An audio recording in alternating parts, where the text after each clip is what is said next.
들은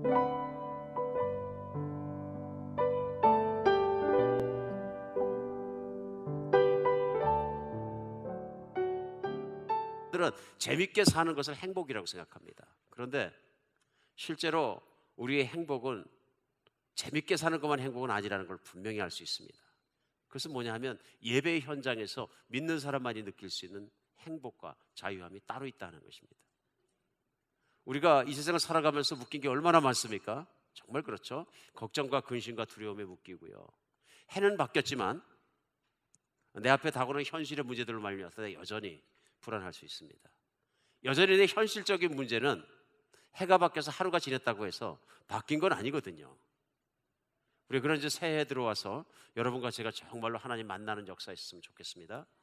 예, 단단히 시작하고 단단히 정말 하나님께 주시는 은혜는 뭐냐 하면은 정말로 인간의 조건과 환경과 모든 건 달라지지 않지만은 하나님께서는 하루가 바뀌는 새해에 정말로 위대한 일을 하실 수 있습니다.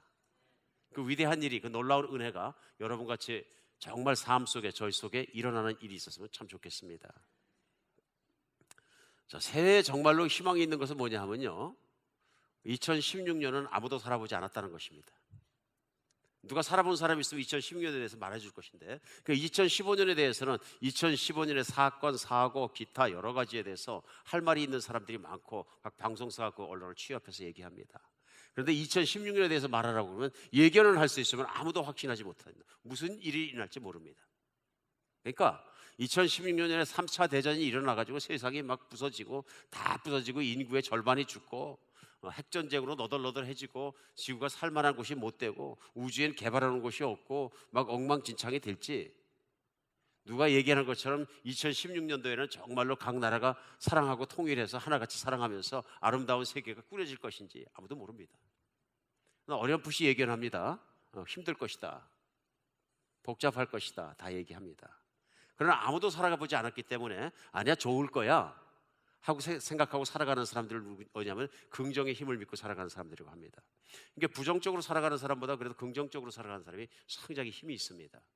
그런데 긍정의 힘만으로는 안 됩니다. 왜냐, 긍정의 힘으로 궁극적으로 모든 걸 바꾸지 못하기 때문에 그렇습니다. 긍정이 있는 건 좋은 거죠. 우리 새해가 되면 그러니까 그런 기대를 가지고 긍정의 힘으로 사람들을 브레싱하는 경우가 많이 있습니다. 그러니까 예수님을 안 믿는 분들도 다 뭐를 빌어줍니까? 복을 빌어줍니다. 새해가 되면 하는 게 뭐냐면 이제 세배하잖아요. 세배를 왜 합니까? 이제 어른들을 존경하고 찾아뵀을 때 어른들이 자녀들에게, 어른들이 아랫사람에게 복을 빌어줍니다. 덕담하죠. 뭐라고 덕담합니까? 새해는 장가 가시게나, 새해는 좋은 짝 만나시게나, 뭐 새해는 뭐 하시게나, 사업에 성공하게나, 뭐 윗사람들이니까 이렇게 아랫사람들에게 덕담하지 않습니까? 이게 뭐냐, 이게 축복이거든요. 복을 빌어주는 거예요. 좋은 거죠. 그러니까 이 복을 빌어주는 행위가 얼마나 또 아름다운 행위인지 모릅니다. 왜냐하면 선하거든요. 복은 선한 곳에서 나옵니다. 특히 축복, 복을 빌어주는 것은 내가 상대방에 대해서 선한 의도를 가지고 있어야 가능해집니다. 축복 많이 하시기 바랍니다. 우리 진짜로 축복 많이 하는 사람 됐으면 좋겠어요. 누구를 만나든지. 그러니까 하나님께서 교회 주신 게 뭐냐면 축복권이거든요. 그렇죠? 저는 그렇게 믿습니다. 어저께도 송구영세 예배 끝나고 한 분 한 분 한 가정 한 가정 기도드리기 원하는 건 뭐냐면, 이요셉 목사가 기도하는 게 아니라 예수 그리스도의 이름에 의지해서 예수 그리스도의 도구로서 예수 그리스도께서 축복하기 원하신 걸 할 수 있는 거죠. 믿으십니까? 안 믿으시면 이제 복을 못 받으시는 거고, 믿으시면 그 복을 그대로 받으시는 거죠. 예수의 이름에 권세가 있고 예수의 이름으로 축복하면 그대로 이루어진다고 하신 게 하나님의 약속이기 때문에 그렇습니다. 오늘 세상을 살아가면서도 사람들도 복을 빕니다. 세배를 해도 복을 빌고, 또 뭐 새해 연합장도 그렇고 모든 게 뭐냐면 복을 빈다는 얘기거든요. 많이 받으셨죠 오늘? 카톡에 많이 받으셨어요? 정말로 재밌는 카톡 많이 보내주셔서 너무 감사합니다. 관심이 있다는 말씀이죠. 근데 그 중에서 제일 희한한 것이 뭐냐면 막 짜증나는 그 연합장도 있었어요. 아씨, 그러더니 뭐 거기다 씨자를 붙였던데 한 살 더 먹었어요 잉 해가지고 굉장히 부정적으로 보는 연합장이죠. 재밌자고 하는 얘기겠죠. 재밌자고. 실내가 좀 더운 거 아니죠? 누가 뒤에서 온도를 보셨나 혹시? 그래, 누가 한 번만 좀 체크해 주세요. 관심을 좀 가져주시면. 그래요. 그래서 막 그런 것들을 가지고 복을 주기 원하고 다 우리가 서로가 그 좋은 마음을 가지고 하는 거죠. 친구에게, 아는 사람에게, 가족에게도 복을 주기 원합니다. 근데 오늘은 한번 생각해 보죠. 내가 가장 사랑하는 사람한테 복을 때 무슨 복이 제일 좋은 복일까요? 어떻게 하면 정말로 잘 살기 위해서 복을 주는데요. 어떻게 하면 잘 사는 걸까요? 여러분들은 어떻게 복을 빌어주셨습니까? 어떻게 그 사랑하는 사람의 삶이 사라졌으면 좋겠습니까? 우리 늘 이게 문제 아닙니까? 우리 자식들도 그래요. 복을 줘야 되겠는데 축복을 빌었는데 어떻게 사는 게 잘 사는 걸 알아야 구체적으로 복을 빌어주죠. 오늘 신년 축복성회 시작하면서 저는 하나님 앞에 간구합니다. 하나님 우리 성도님들이 복되게 하여 주시옵소서. 그렇죠? 하나님 앞에 우리 복을 받아야 살거든요. 근데 신년 축복성회에서 하나님의 복이 무엇인지 모르면 나눌 수가 없는 거잖아요. 그래서 참으로 하나님의 복된 것이 무엇이냐 하는 것을 생각해 보지 않을 수가 없습니다. 복된 삶은 뭐냐면요, 잘 사는 삶입니다. 잘 사는 겁니다. 근데 문제는 뭐냐면 어떻게 하면 잘 사느냐 하는 것을 모르는 거예요. 물론 우리는 잘 사는 거에 대해서는 어쩌면 박사학위 한 몇 개를 받은 정도 됩니다. 왜냐하면 다 잘 살기 위해서 생각하고 공부하고 연구하고 뛰기 때문에요. 맞습니까? 그러니까 어떻게 하면 잘 삽니까? 하고 물어보면 할 말이 많죠. 근데 문제는 뭐냐 하면 실제로 잘 사는 인생을 사는 사람이, 잘 들으셔야 됩니다, 적은 거예요. 근데 제가 분명히 알기로는 적은 정도가 아니라 아주 작은 거예요. 오늘은 그렇기 때문에 우리가 복을 받아야 될 이유가 있습니다. 여러분, 복 받은 사람이 굉장히 적습니다. 생각보다. 뭐 구체적으로 얘기한다면 만약에 100사람이 모였다면 그 중에서 10%? 정확하진 않죠. 근데 실제로 그렇습니다. 예수님이 이 땅에 계실 때에도 왜 이렇게 복 받은 사람이 적습니까? 왜 이렇게 예수님을 따르는 사람들이 적습니까? 물론 따르는 사람은 인산의 인해를 이뤘지만은 진짜 믿는 사람들 얘기하는 거죠. 제자들이 물어봅니다. 각자의 복은 각자가 받는 것이지만 그 복을 어떻게, 무슨 복을 받았느냐가 중요한 것입니다. 그렇죠? 우리는 잘 살기 위해 노력하지만 진짜 잘 살고 있느냐 하는 거 돌아봐야 됩니다. 그러면 우리가 그렇게 잘 살기 원하고 잘 살기 위해서 마라톤을 뛰는 것처럼 전부 다 쫙 써가고 뛰는 것처럼 뛰는데 왜 잘 못 사느냐, 그런 얘기예요. 우리 미국에서는 뜀뛰기로다가 잘 살게 된 경우는 오클라호마 주가 제일 유명합니다. 제가 오클라호마 주 있다 왔잖아요. 오클라호마 주는 100년 전에요, 그냥 나라가 소유했는 전부 다 빈 땅이었어요. 그러니까 어떻게 했습니까?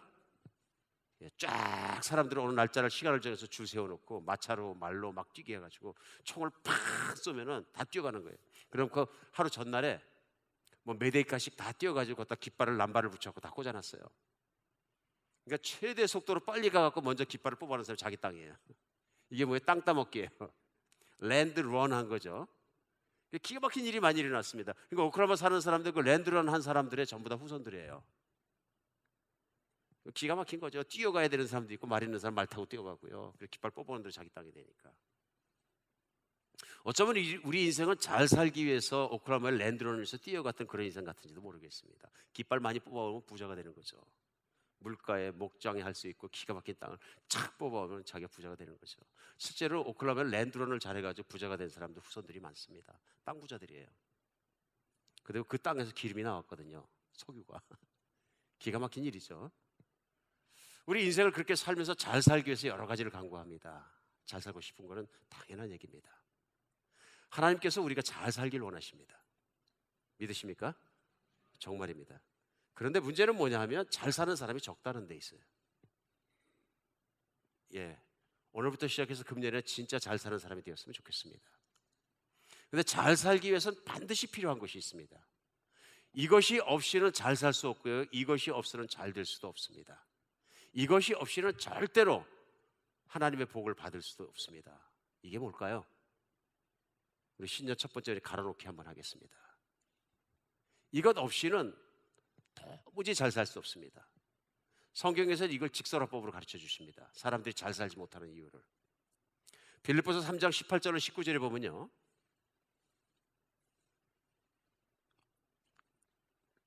사도 바울이 이렇게 얘기합니다.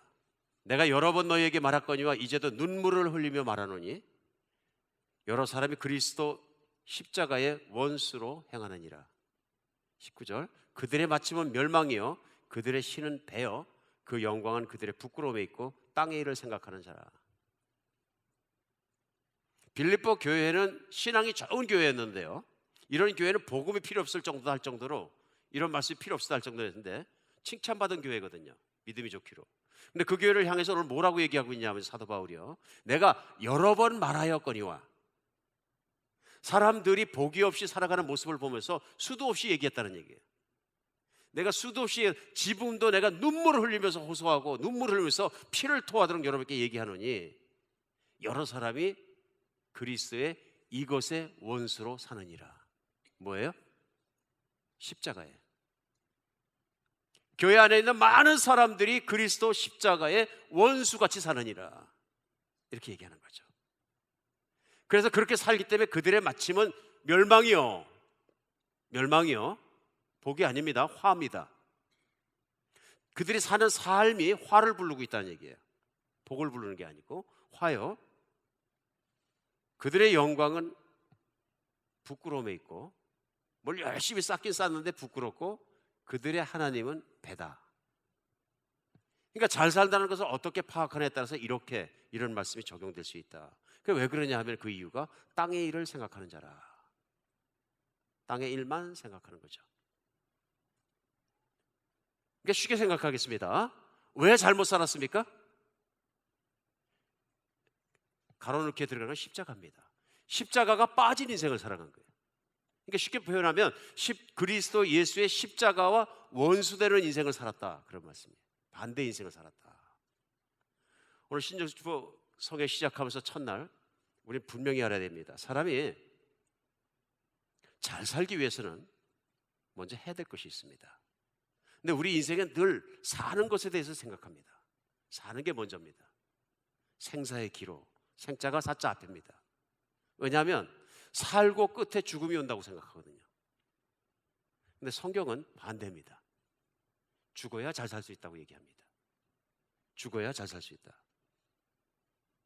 한국의 100주년 기념교회를 담임하시는 이재철 목사님이라고 출판사 홍성사를 경영하시고 지명도가 꽤 높으시고 많은 분들이 한국에서 믿는 사람 믿지 않는 분들이나 알고 계시고 그런 분이 계십니다.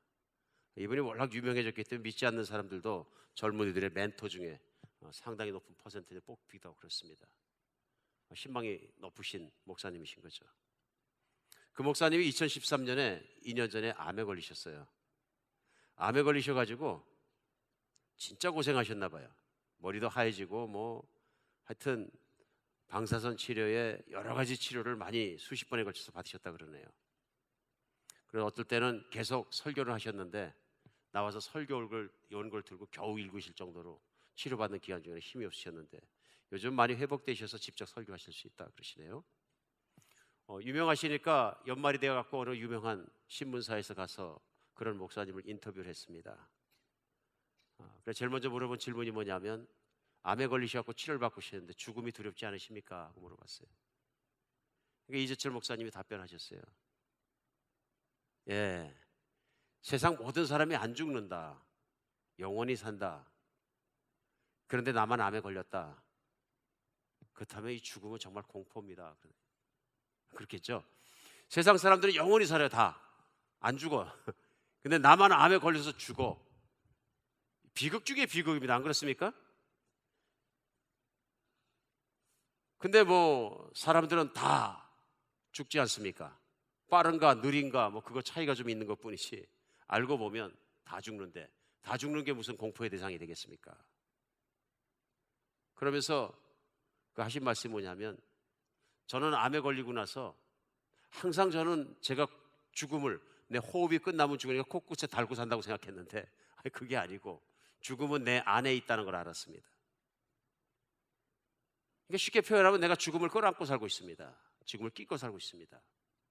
죽음은 나를 떠난 적이 없었고 나는 어차피 죽음의 문제를 해결하지 않는 이상 죽음 속에 살고 있다는 것을 알았습니다.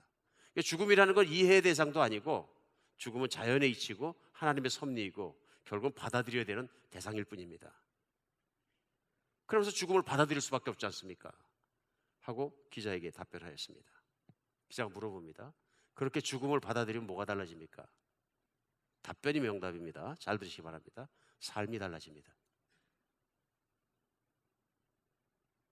우린 잘 살아야지, 잘 살아야지. 한 번 사는 인생 기가 막히게 살아야지, 살아야지. 늘 사는 것만 생각을 해. 답변은 뭐냐면요, 죽어야 잘 살 수 있다. 이 신년 벽두에 여러분 잘 살기 원하십니까? 복 받으세요. 죽으세요. 별로 기쁜 메시지 아니거든요. 논리에도 모순이 있고요. 성경의 말씀이 역설같이 들립니다.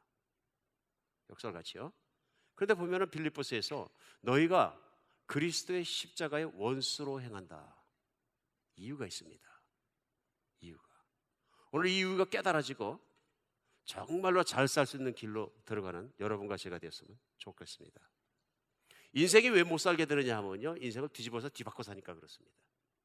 그런데 실제로 빌립보서 사도 바울이 교인들에게 얘기하는 것처럼 교인들조차도 뒤집어서 사는 사람들이 굉장히 많다는 얘기입니다. 여러 번 얘기하고 지금도 눈물을 흘리고 얘기하지만 그 말씀을 준비하면서 제가 용기를 얻었어요. 아이고, 우리만 그런 게 아니구나. 엄청난 성령의 역사 속에서 그 사도가 사도 바울이 치리를 하고 그렇게 정말로 말씀을 전하고 목양을 하고 사역을 했던 교회에서도 이렇게 살았구나.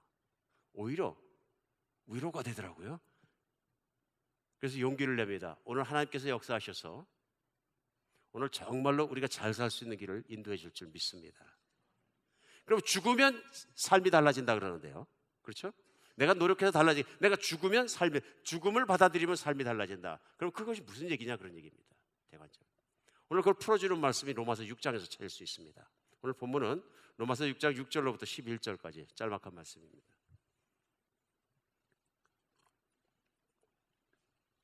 로마서 6장 6절은 이렇게 시작하고 우리가 알거니와 우리의 옛사람이 예수와 함께 십자가에 못 박힌 것은 죄의 몸이 죽어 다시는 우리가 죄에서 종노릇하지 아니하게 하려니니 이는 죽은 자가 죄에서 벗어나 의롭다 하심을 얻었습니다.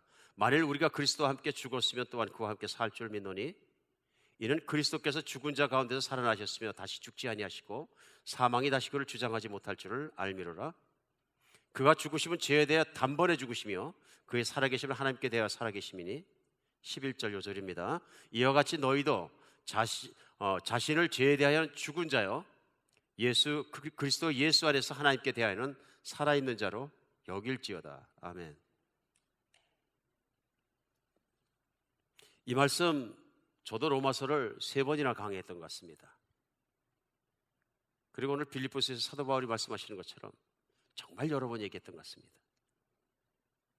근데 정말로 이 말씀대로 죽음을 체험하고 살아가는 사람 만나는 것이 그렇게 쉽지만은 않다. 그런 얘기입니다. 안 쉽더라. 오늘은 정말 그렇게 많은 사람이 그렇게 되었으면 좋겠습니다. 이 말씀이 우리에게 임했으면 좋겠습니다. 깨달아지고 받아들여지고 이루어지고 내가 그래서 인생을 잘 살게 되는 것, 저는 이것이 복이라고 생각합니다. 세상을 만드시고 나를 만드신 하나님의 소원은 우리가 그런 복 가운데로 들어가는 것입니다. 나는 죽었습니다.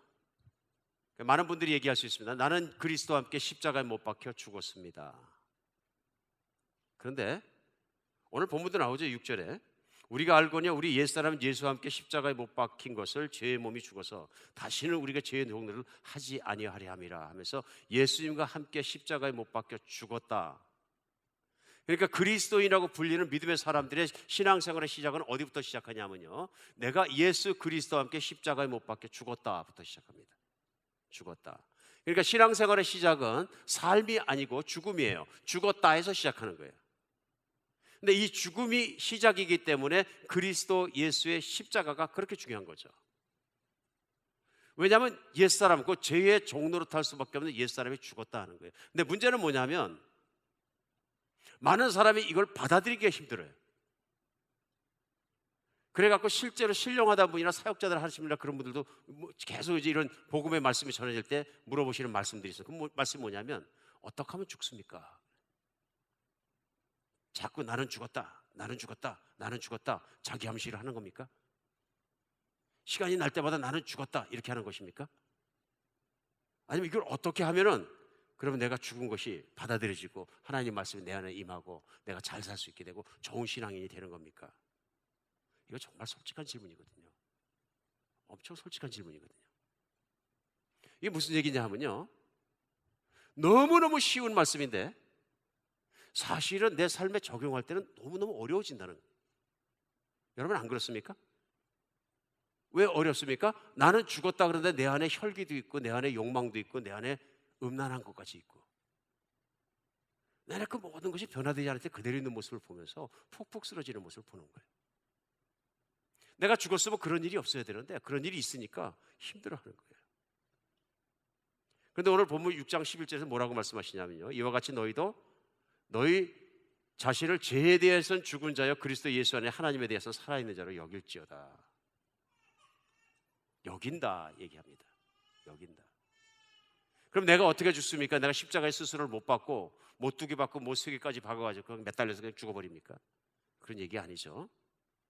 예수님이 나의 죄 때문에 십자가에 못 박혀서 주신 그 죽음을 나의 죽음으로 받아들이고 그 순간 어떻게 돼? 내가 예수님 안에 들어가는 거죠. 예수님 안에 들어가는 거예요. 우리가 왜 죽었느냐 하면은 예수님 안에 두셨기 때문에, 예수님을 믿음으로 내가 주님으로 받아들였기 때문에 예수님의 죽음이 내 안에서 이루어진 거예요. 실제로 예수님이 돌아가시냐? 돌아가셨다는 얘기예요. 그래서 고린도전서 1장 30절에 이렇게 말씀하시죠. 너희는 하나님께로부터 나서 그리스도 안에 있고, 너희는 하나님께로부터 나서 그리스도 예수 안에 있고, 예수는 하나님께로부터 나와서 우리에게 지혜로움과 의로움과 거룩함과 구원함이 되셨다. 이게 무슨 말씀이냐면요, 우리는 세상에 속했었는데 하나님이 나를 사랑하셔서 예수를 믿게 하시고 나는 그 믿는 순간에 예수님 안에 있게 되었다. 그러니까 우리가 어렵다고 그러는데 어려운 노마서가 왜 어려워지냐면요, 예수 안에서 in Christ, 예수 안에서 무슨 일이 일어났느냐 하는 것을 이해하고 받아들이기까지는 너무너무 어려운 말씀이에요. 로마서는 이해가 안 가는 말씀이에요. 그러니까 신앙생활도 이해가 안 가는 것이죠. 그리고 이런 진짜 복음인데요, 이것이 진짜 복 받는 길이고요, 이 길 외에는 없어요. 근데 교회 안에서 이 가로에 들어있는 십자가가 없어지는 거예요. 너무 중요하거든요. 하루에도 한순간이라도 잊어버리면 안 되는 게 뭐냐면 예수 그리스도의 십자가거든요. 그런데 자꾸 없어지는 거예요. 교회에서 없어져 버리니까 복음을 못 들었습니다. 복음 들면 졸립니다. 이게 무슨 증거냐 하면 복음의 능력이 내 안에 없는 거예요. 내가 아무리 잘 살라 그래도 화를 부르는 멸망의 길을 갈 수밖에 없는 거예요. 복음으로 새로 난 사람들은 똑같은 복음 말씀을 100번 들어도 1000번 들어도 그것이 나에게 힘이 생겨요. 믿으시기 바랍니다. 오늘 새로 믿는 분들에게나 이미 믿는 분들에게 복의 유일한 길은 뭐냐면 이 말씀을 깨닫고 믿고 듣는 거예요. 그리고 이루어지는 거예요. 예수 안에서 무슨 일이 일어나느냐, 예수님은 나를 위해서 희생양이 돼서 죄의 대가를 치르고 돌아가셨다는 거예요. 이걸 믿으십니까? 진짜로 돌아가셨다는 거예요. 그리고 그분이 나를 대신해서 희생양이 돼서 십자가에 돌아가셨기 때문에 그 피 흘림으로 말미암아 하나님께서 그 모든 희생의 제사를 받아들이셨다는 거예요. 그리고 그 예수님을 믿는 사람은 예수 받아들인 사람이고 다 예수 안에 있다는 거예요. 예수님 안에 있다는 얘기는 내가 예수님과 함께 죽었다는 얘기고요, 특별히 다른 것에 대해서 죽은 게 아니라 죄에 대해서 죽었다는 얘기예요. 죄에 대해서 죽었다. 오늘 죄에 대해서 죽었다는 얘기는 뭐냐면 내가 죄에 대해서 하나하나 죄 한 건 한 건에 대해서 죽었다는 얘기가 아니고요, 죄의 종로로 탄 데에 대해서 죽었다 그런 얘기예요. 나의 옛사람이 죽었다. 오늘 6절 보면요, 우리가 알거니와 우리의 옛사람, 이 예수와 함께 십자가에 못 박힌 것은 죄의 몸이 죽어 다시는 우리의 죄가 종로로 타지 아니하려 함이라. 그러니까 예수님 안에 있는 사람의 특징은 뭐냐면 죄의 종노릇을 하지 않는데, 예수님 안에 못 들어온 사람은, 죽어가는 사람, 복을 못 받은 사람 특징이 뭐냐면요, 죄의 종노릇을 하고 있는 거예요. 종이란 얘기는 뭐냐면 노예예요. 어쨌든지 간에 노예는 주인이 시킨 대로 할 수밖에 없는 거예요. 근데 무슨 얘기냐면 죄가 주인이기 때문에 죄의 밑에 있는 사람들은 죄를 질 수밖에 없는 인생을 사는 것. 이게 예수님을 믿지 않는 예수 안에 없는 사람들의 특징이에요. 그 죄가 뭐냐면은 하나님의 뜻에 거역하고 하나님의 뜻과 관계없이 자기의 뜻을 따라서 자기 욕망을 따라 살아가는 것이 모두 다 죄예요. 그렇죠? 그러니까 죄의 종로로 타던 사람들, 죄를 깨닫지 못하던 사람들, 이런 사람들은 어떻게 사냐면 나만 잘 살기 위해서라면 뭐 좀 거짓말을 해도 되고 조금 사기쳐도 되고 조금 나쁜 일을 해도 되고 다른 사람을 좀 아프게 해도 되고 뭐 이렇게 살아도 되고 저렇게 살아도 되고 어쨌든 내가 약삭 빠르게 살아서 나는 잘 살면 돼 하는 생각을 갖고 있는데 죄책감이 많이 안 와요. 어떤 경우에는 그럴 수 있죠. 물론 어떤 사람을 죽이면 현행법에 걸리니까 양심이 울릴 수도 있겠죠. 나는 사람을 죽이진 않았어 이렇게 얘기한다. 나는 사기쳐서 사기범에 걸릴 거 없어. 그래서 여전히 나는 고집스럽고 여전히 나는 내 욕심대로 살아가는 내 욕망의 노예가 되어 있는 거죠. 사람이 욕망의 노예가 돼서 살아가기 시작하면 하나님 앞에 죄가 된다. 욕망을 따라 살아. 근데 욕망을 따라가서 살아가는 삶을 갖다 제어할 수 있느냐? 사실은 이게 제어가 안 된다 그런 얘기예요. 제어가 안 된다. 그러니까 내가 과거에 예수님을 만나기 전에 살아가는 방식은 뭐냐 하면요, 그냥 내 욕망을 따라 살아가는 거예요. 근데 무슨 변화가 일어났다는 얘기는 뭐냐면요, 예수님을 내가 내 주님으로 받아들이고 예수님과 함께 내가 십자가에 죽은 걸 받아들이고 나니까 이제는 죄의 종로로 타는 거에서는 해방됐다 이런 얘기예요. 무슨 얘기냐면 예수를 믿는 순간부터 갑자기 나는 막 그냥 아름다운 사람을 봐도 뭐 다 끌림이 없고 나는 이제 진짜로 돈을 많이 누가 갖다 줘도 하나도 갖고 싶지 않고 막 나는 갑자기 거룩한 사람이 돼서 다 비운 사람이 됐고 빈손이 됐고 뭐 이런 얘기가 아니에요. 내가 예수님을 받아들이고 예수 안에 있지만은 내가 과거에 옛사람에서 죽었지만은 내 안에 있는 죄의 욕망은 그대로 있어요. 그렇지만 이제는 내가 옛날처럼 죄의 욕망을 따라서 죄를 질 수밖에 없는 자동적으로 그런 사람은 아니란 얘기예요. 선택하게 됐다는 얘기예요. 이제는 믿으십니까? 좀 쉽죠? 많이 쉽습니다. 이게 왜 쉽냐면 많은 사람들이 나는 아직 안 죽었어 하고 가장 큰 이유가 내 안에 있는 혈기, 음란, 정욕 막 이런 것들이 다 교만이 있는 걸 보는 거예요. 안 죽은 것 같거든요. 누군가 당신 안 죽었어 그럼 그런 것 같아요. 그런 얘기가 아니고요, 내가 그리스도와 함께 죽었기 때문에 내 안에 일어나는 변화는 뭐냐면요, 죄와 싸울 능력이 생긴 거예요. 그게 증거예요. 내가 알아요. 이러면 안 된다. 정말로 예수 안에 있는 사람들은요, 내가 그리스도와 함께 죽음을 경험한 사람들은 아니야 내가 이렇게 살면 안 돼 하는 걸, 죄의 욕망이 나한테 있을지라도 그걸 끊을 줄 아는 거죠. 이제는 가끔 속아서 넘어질 때도 있지만, 그렇죠? 그러나 중요한 건 뭐냐면 내 안에 죄에 대한 정말로 본질적으로 노예에 대해 살아왔던 그것은 내가 해결이 됐다 하는 것입니다. 오늘 11절에 이와 같이 너희도 너희 자신이 죄에 대한 죽은 자여 그리스도 예수 안에서 하나님에 대한 살아있는 자로 여길지어다. 이 말씀이 여기서 자아가 죽었다는 얘기는 죽어야지 암시하는 것이 아니고 이미 내가 예수 그리스도를 받아들이니까 내 자아가 죽었다는 것을, 그 팩트를 그냥 받아들이는 거예요. 믿음으로. 자기 암시하는 게 아니고요. 믿음은 자기 암시가 아닙니다. 하나님께서 이미 이루신 일을 내가 믿음으로 그냥 받아들이는 거예요. 그러면 내 죽음을 받아들이고 나면은 삶이 엄청나게 달라지는 거예요. 이게 신앙이에요. 이게 진짜 신앙이에요. 근데 교회 안에서 이 십자가와 죽음과 이 부활에 대한 메시지, 이것에 대한 실제적인 내 변화를 체험하지 말고 그 복음의 능력이 없어지면 모든 게 없어진 거예요. 현대교회가 가장 많이 잃어버리고 있는 게 이거예요. 그렇죠? 복 없는 교회, 복 없는 사람인데 껍데기를 신앙인의 모습이 있는데 실제 복이 없는 거예요. 죽음의 길을 막 뛰어가니까 사도 바울이 빌립보서 3장에 얘기하는 거예요. 내가 여러 번 말할 거지만 이제는 눈물을 흘리며 말하노니 너희가 예수 그리스도의 십자가의 원수로 행하느니라.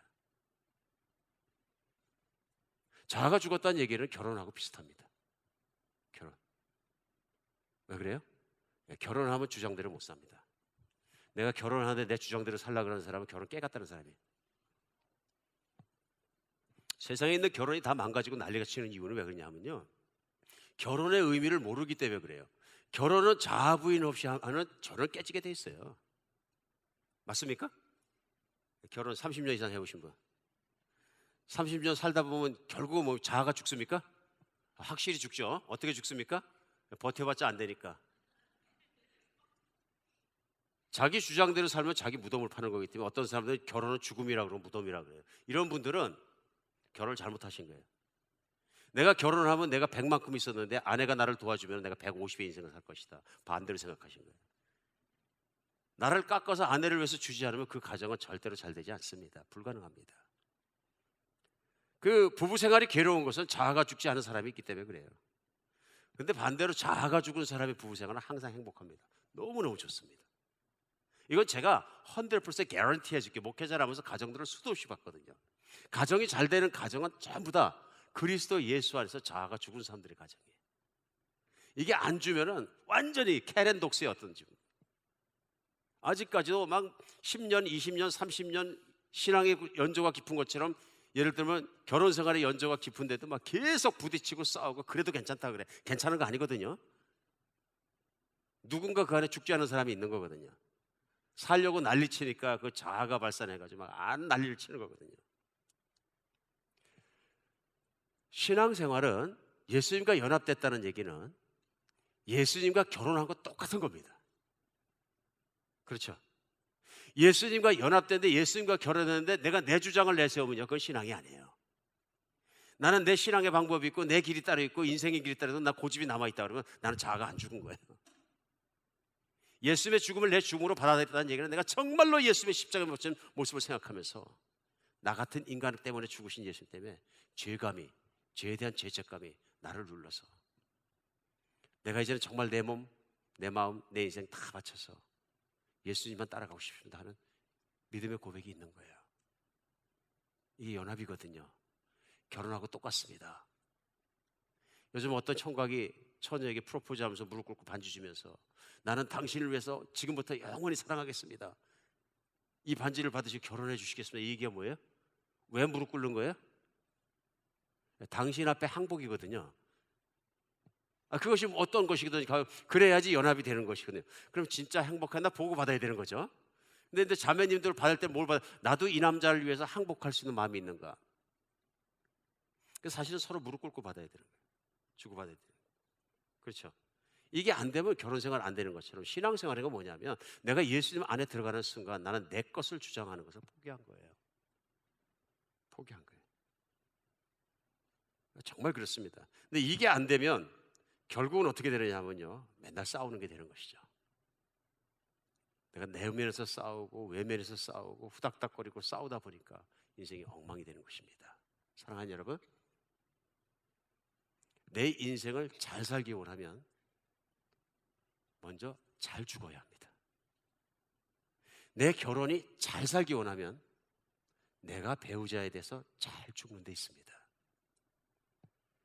우리 신앙생활 속에서 정말로 그래서 헷갈리면서 제대로 살지 못하는 가장 큰 이유가 뭐냐면요, 나의 죽음을, 나의 옛사람의 죽음을 정말 심각하게 받아들이지 않으니까 그런 거예요. 심각하게. 근데 이게 그렇게 힘듭니다. 거듭난 사람들, 정말 죽음의 문제를 해결하고 통과한 사람들은 다릅니다. 다릅니다. 그냥 막 욕망과 야망과 또 자기의 무슨 교만과 욕정과 음란한 생각과 이런 것에 푹푹 그냥 따라가지 않습니다. 그렇죠? 앞에는 갈등이 생깁니다. 서울 드림교회 담임하는 김여호서 목사님이라는 분이 최근에 멈춤이라는 책을 쓰셨어요. 그 안에 당신께서 신학교 다닐 때, 본인이 신학교 다닐 때 그 경험을 그대로 써놓으신 게 있어요. 그 미국에 있는 신학교 안에 아주 존경받는 교수님이 계셨는데 이분이 정말 명강이고 참 은혜롭게 모든 것을 배울 수 있도록 그렇게 좋은 존경받는 목사님에도 불구하고 인기가 없으신 건 점수가 야박하셔요. 그래서 그 교수님 반에 들어가서 70점 이상 받은 사람이 거의 없대요. 만점 받은 사람은 한 명도 없고 A 받은 사람이 한 명도 없다는 거예요. 근데 이제 그 클래스를 들게 되는데 이 목사님께서 시험지를 받아들였는데 시험지 맨 앞에 이렇게 써있더래요. 당신이 이번 학기에 할당된 독서 과제를 100% 읽으셨습니까? 신학교 가보면 독서가 많거든요. 몇 권 있었겠죠. 그러니까 가로 하나는 예, 하나는 노 체크해야 되는데 근데 그거 체크하는데 밑에다 이렇게 써놨더래요. 만약 당신이 이 질문을 정직하게 답할 수 없다면 절대로 목회하지 마십시오. 당신의 인격의 순전함이 결여되어서 하나님의 영광을 가리게 되고 목회에 치명적인 걸림이 될 것입니다. 그러니까 근데 그 박스에다 예 하고 체크하면은 시험 점수에 10% 가산점이 붙고요. A를 받을 수 있습니다. 아니요에 체크하면 10%가 감점이에요. A는 절대로 못 받아요. 90점 언더로 떨어지는 거죠. 아무리 퍼펙트하게 나머지 답을 써도. 여러분 갈등 생기겠습니까? 안 생기겠습니까? 많이 생기죠. 너무 갈등이 생겨서 책을 못하고 문제를 다 풀었대 일단. 그러니까 시험 문제는 쉬웠대요. 다 풀었는데 땡 하고 시험 시간이 끝나는 순간까지 두 개 사이를 왔다 갔다 하는 거예요. 결국은 얘에다 탁 해서 냈대요. 나중에 보니까 그 클래스에 딱 2명이 A를 받았더래요. 근데 그 A를 받아들이는 순간부터 마음속에 전쟁이 일어나더래요. 왜냐하면 거기 책 빼서 이해할 만큼 책을 다 안 읽었거든요. 정확하게 얘기하면 다 안 읽었거든요. 꼼꼼하게 그걸 몇 권을 다 읽어야 되는데. 그러니까 이 목사님 안에 막 그것이 막 문제가 생기는데 나중에는 도저히 못 견디겠대. 도저히 못 견디겠대. 교수님을 찾아가서 고백을 했대. 목사님, 제가 사실은 노했다 해야 되는데 예스했다 했습니다. 죄를 졌습니다. 제가 용서해 주세요. 그랬더니 학점을 취소해 주세요. 그때 교수님이 그러시대요. 그러지 말고 그러면 여기서 목사님 내가 좋은 목회가 되려면 도움이 필요한 것 같으니까 도움이 돼주겠다. 나하고 정기적으로 만날 수 있느냐. 그때부터 학기가 끝날 때까지 정기적으로 만나가지고 양심에 대한 걸 계속 물어보시고 정말로 계속 찔르시는데 죽는 줄 알았다. 죽는 줄 알았다. 가리고 싶고 더럽게 생각되는 거 꼭꼭 찔러가지고 물어보는데 죽는 줄 알았다. 그렇지만 그분이 내가 그렇게 해서 하나님의 사람이 되는 걸 도와주겠다. 굉장히 많은 도움을 받았다. 죄에 대해서 죽고 거듭나고 하나님 안에 있는 사람들이 죄를 안 짓는 건 아니지만 이 목사님처럼 안에 갈등이 생깁니다. 그렇죠? 내가 이 죄 앞에 무릎 꿇을 거냐 아닐 것이냐 막 갈등 생기는데요. 무릎을 안 꿇는 것이 믿음입니다. 믿음입니다. 이게 십자가에 처리된 사람이고 저는 그 목사님이 지금 사역 잘하실 줄 믿습니다. 십자가에 자기의 생명이 처리된 사람들의 삶의 모습인 거죠. 우리 하나님 안에서 그렇게 살아가는 여러분과 제가 되었으면 좋겠습니다. 오늘 신년 축복성에 처음 시작하면서 저는 여러분에게 여쭙습니다. 예수 그리스도께서 십자가에 피 흘리시고 비참하게 돌아가신 것이 나의 죄 때문에 돌아가실 수밖에 없다는 것이 믿어지십니까? 받아들여지십니까? 그러면 혹시 나는 이제는 정말로 잘 살려고 노력하는 것에서 해방되었습니까? 내가 정말로 빌립보서 말씀대로 잘 먹고 잘 사는 문제만의 인생의 초점으로부터 자유합니까? 자유하시기 바랍니다. 이게 복입니다. 삶과 죽음의 문제가 해결된 사람은 더 이상 그 문제에 대해서 먹고 사는 문제에 대해서 연연하지만은 않습니다. 중요하지만 더 이상 그것이 내 삶의 문제를 잡아 흔들지 않습니다. 정말 그렇습니다.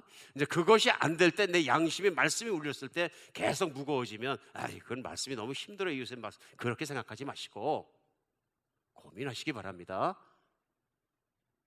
내가 정말 예수님을 바라보면서 예수님을 사랑하고 그분께 연합된 것을 믿음으로 받아들이는 것 고민하시기 바랍니다. 은혜는 고민 뒤에 옵니다. 우리 많은 사람들은 이게 무게가 누를 때 영적 무게가 눌리면 자꾸 싫어하기 말고 피하려고 그러고요. 도망가려고 하는 기질이 있습니다. 하나님의 말씀은 그럼에도 불구하고 우리를 누릅니다. 왜? 좋은 길이기 때문에요. 여러분 죽음이라는 길을 지나가는 동안은 기쁜 일이 아닙니다. 칙칙하고 회색이고 어렵고 힘든 일이고 내 내면에 여러 가지 스트러글링이 있고 다 있는 겁니다. 그러나 이 부흥회가 계속되고 또 앞으로 여러 가지 말씀이 계속되는 동안에 또 오늘 이 순간에라도 생각해 보시기 바랍니다. 나는 내 죽음의 문제가 그리스도 예수와 함께 완전히 해결됐는가? 나는 예수님 한 분만으로도 만족할 만큼 내가 예수님으로 말미암아 생명이 들어왔다는 것으로 그 생명으로 말미암아 내가 기뻐하는가? 그렇죠? 죽음의 문제가 해결되면 삶이 바로 보입니다. 삶이 자유로우면 삶을 바로 살 수 있습니다. 연합에 대해서 말씀드렸습니다. 가족도 똑같습니다. 부부가 하나 되기 위해서 아무리 좋은 책 많이 읽어도 부부가 둘 다 자아가 죽지 않으면 안 됩니다. 하나 안 됩니다. 문제는 어디 있느냐 하면요, 복음에 있습니다. 예수 그리스도의 십자가에 있습니다. 사랑하는 여러분, 그 십자가를 다시 한번 생각하고 다시 한번 품고 예수님 앞에 나가고 예수님 정말 안에서 다스림 받는 여러분과 제가 됐으면 좋겠습니다. 갈라디아서 2장 20절 다시 한번 읽어드리겠습니다. 내가 그리스도와 함께 십자가에 못 박혔나니 그런즉 이제는 내가 사는 것이 아니요 오직 내 안에 그리스도께서 사시는 것이라. 이제 내가 육체 가운데 사는 것은 나를 사랑하사 나를 위하여 자기 자신을 버리신 하나님의 아들을 믿는 믿음 안에서 사는 것이라. 오늘 부흥회이기 때문에 말씀이 좀 길더라도 마지막으로 제가 생각나는 대로 거듭난 사람의 삶의 모습에 대해서 한번 나누어 드리겠습니다. 저도 들은 겁니다. 한국 분당에 가면 박은조 목사님이라고 샘물교회 개척하신 분이 있습니다. 이분이 원래는 무슨 강남에 있는 교회를 개척하셔서 성도가 1,500명 나올 만큼 이제 부흥이 됐는데 하나님께서 인도하셔서 분당 지구에다 이제 교회를 개척할 마음을 주십니다. 근데 사실은 그분이 이제 간증하는 게 뭐냐 하면은 자기가 진짜로 하기 원했던 거는 큰 교회를 하기 원했어요. 실제로 자신이 심무하시던 교회보다 더 큰 교회에서 오라는 청빙도 있었고 갈등하고 있었어요. 근데 하나님께서 본인에게 말씀하신 건 뭐냐면 분당에 가서 교회를 개척하라 하는 것이었어요. 그래서 이제 청년 시절, 대학 시절부터 전도사회부터 쭉 사역을 하고 이미 교회를 개척해서 17년 사역한 경험이 있고 분당 가서 교회 개척할 때는 뭐 두려움은 없었대요. 내가 어쩌면 뭐 어차피 강남에서 목회를 했고 분당 가서 목회하면 딱 맞는 사람일지도 모르겠다. 뭐 자신 있게 할 수 있을 것 같았대요. 그래서 마지막 주간에 이제 돼가지고 개척을 나가야 되는데 다른 건 아무것도 안 떨리는데 돈 문제가 떨리더래요. 개척을 하려면 돈이 몇 억이라도 있어야 되는데 돈이 하나도 없는 거예요. 개척할 만한 돈이 없는 거예요. 이게 너무나 떨리더래요. 하나님 앞에 정말로 기도했더니 마지막 주간에 딱 한 번 교회에서 장로회에서 이제 당회에서 결정한 게 뭐냐면 딱 한 번 우리 교인들이 헌금하게 해주겠다. 마지막 주간에 말씀을 전하고 헌금하는데 이제 그건 개척 비용으로 쓰겠다 그래서 했는데 뭐 그때 하나님의 은혜로 2억 원이 나왔대요. 참 신뢰 많이 받은 목사님이죠. 그 보면 떠날 때 보면 안다 그러거든요. 이제 교우들의 마음. 근데 그 돈을 가져가서 하는데 금방 떨어지더래 이것저것 하니까. 그러니까 돈이 교회에 하나도 없고 잔고가 없고 나니까 그날부터 돈에 대한 걱정이 들기 시작하는데 잠이 안 오더래. 평생의 설교를 수없이 하면서 돈 걱정에 붙잡히면 안 되고 생활에 붙잡히면 안 된다고 수도 없이 설교했는데 본인이 딱딱 쉬고 보니까 잠이 안 오고 매일 죽겠더래야지. 그래서 이제 주일날 자금이 부족해갖고 회사 부도나게 생각하고 얼굴 시커멓게 앉아있는 우리 집사님들 보면 이해가 가더래. 왜 저러고 있는지. 괴롭겠다. 어느 날 기도하는데 하나님이 딱 깨닫게 하시더래요. 네 믿음이 그거밖에 안 된다. 꼭 누르시더래요. 그 다음에 예수 그리스도께 십자가에 죽었다는 거기부터 멀어지고 나니까 세상과 걱정과 두려움과 모든 게 목사를 잡고 있는 걸 느끼신 거예요. 정말 눈물을 흘리고 회개했대요. 저 이거밖에 안 됩니다. 회개 끝나고 문고리를 딱 잡고 나오는데 나 이 문제에 대해서만 끝났다 하면서 마음이 들어요. 그때부터 진짜로 사는 문제, 재정에 대한 문제 하나님께 맡기고 걸어왔는데 그 교회가 부흥해서 재정 문제 한 번도 없었다. 정말 그런 거죠. 우리는 사는 것에 붙잡히기 시작하면 잘 되는 것에 자꾸 붙잡히기 시작하면 내가 죽음을 통과하면서 그 모든 것을 자유했다는 것을 잊어버리는 거예요. 그럼 세상이 나의 신이 되고 먹고 사는 게 내 신이 되고 나를 배를 위해라는 사람이 되고 세상에 붙잡힌 사람이 되면 예수 그리스도의 십자가의 원수로 가게 되는 것입니다. 사랑하는 여러분, 이 새해는 예수 그리스도의 진짜 복이 임하시기를 그리스도 예수 이름으로 축복합니다. 생업하지 말라는 얘기 아닙니다. 혹시 높아심에 말씀드립니다. 생업을 하되 삶에 붙잡히지 않으시기 바랍니다. 이게 복입니다. 죽음에 통과하시기 바랍니다. 오늘 삶과 죽음의 문제가 있을 때 당장 먹고 사는 문제 중요한 일이지만 그것 때문에 살고 죽고 하지 않습니다. 기도하겠습니다. 하나님, 오늘 복을 주시되 그리스도 예수와 함께 십자가에 못 박히는 놀라운 믿음의 복을 주시옵소서. 온전히 주님과 함께 살고 주님과 함께 죽고 주님으로 기뻐하고 주님으로 만족하고 주님만 찬양해도 배부를 수 있는 믿음이 되게 하여 주시옵소서. 세상을 이기게 해 주시고 죄악을 이기게 해 주시옵고 나를 풀려나게 하시옵고 자로부터 온전히 자유케 풀어놓아 주시옵소서. 그리스도 예수 이름으로 기도합니다.